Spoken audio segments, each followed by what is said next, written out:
മനുവിനോട് തന്റെ വിഷമങ്ങളെല്ലാം പറയുന്ന അലീനയെ കാണിച്ചാണ് എപ്പിസോഡ് ആരംഭിക്കുന്നത്. ശേഷം അനാഥാലയത്തിൽ എല്ലാവരും തമ്മിലുള്ള സ്നേഹത്തെപ്പറ്റി അലീന വാതോരാതെ സംസാരിക്കുകയും എനിക്ക് മറ്റെവിടെയെങ്കിലും ഒരു ജോലി കണ്ടെത്തി തരണമെന്ന് പറയുകയും ചെയ്യുന്നു. പിന്നീട് അലീന രേവതിനെ വിളിക്കുമ്പോൾ ഷെറിന്റെ വീട്ടിൽ പോകുന്ന വിവരം രേവതി അലീനയോട് പറയുന്നു. തുടർന്ന് വൈജയന്തി പറഞ്ഞ കാര്യങ്ങളെല്ലാം അലീന രേവതിയോട് പറഞ്ഞ് സങ്കടപ്പെടുകയും എനിക്കിവിടെ മടുത്തു എന്നും ഞാൻ എല്ലാവരോടും യാത്ര പറഞ്ഞ് നാളെ തന്നെ ഇവിടെ നിന്ന് ഇറങ്ങുമെന്നും പറയുന്നു. ശേഷം വൈജയന്തിയെ മാറ്റി നിർത്തി ചേച്ചി അവരുടെ മകളാണെന്ന സത്യം തുറന്നു പറയണമെന്നും ചേച്ചിയോട് അവർ ചെയ്തതെല്ലാം ഓർത്ത് ജീവിതകാലം മുഴുവനും നീറണമെന്നും രേവതിക്കുട്ടി പറയുമ്പോൾ അതൊന്നും വേണ്ട എന്ന് അലീന പറയുന്നു. പിന്നീട് അലീന പറഞ്ഞ കാര്യങ്ങളെല്ലാം രേവതിക്കുട്ടി ഗ്രേസ് അമ്മേനെ അറിയിക്കുമ്പോൾ അലീന ഇങ്ങോട്ട് വരട്ടെ എന്നും നമുക്ക് എവിടെയെങ്കിലും ഒരു ജോലി സംഘടിപ്പിച്ചു കൊടുക്കാമെന്നും പറയുന്നു.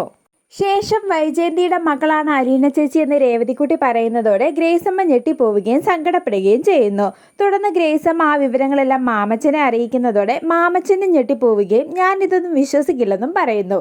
ശേഷം ബ്രിജിത്താമ്മ അലീനയോട് പറഞ്ഞ സത്യങ്ങളും അലീന വൈജയന്തിയുടെ വീട്ടിൽ എത്തപ്പെട്ട കഥയും പറയുന്നതോടെ മാമച്ചന് വിശ്വാസമാവുകയും വിഷമിക്കുകയും ചെയ്യുന്നത് കാണിച്ച് എപ്പിസോഡ് അവസാനിക്കുന്നു.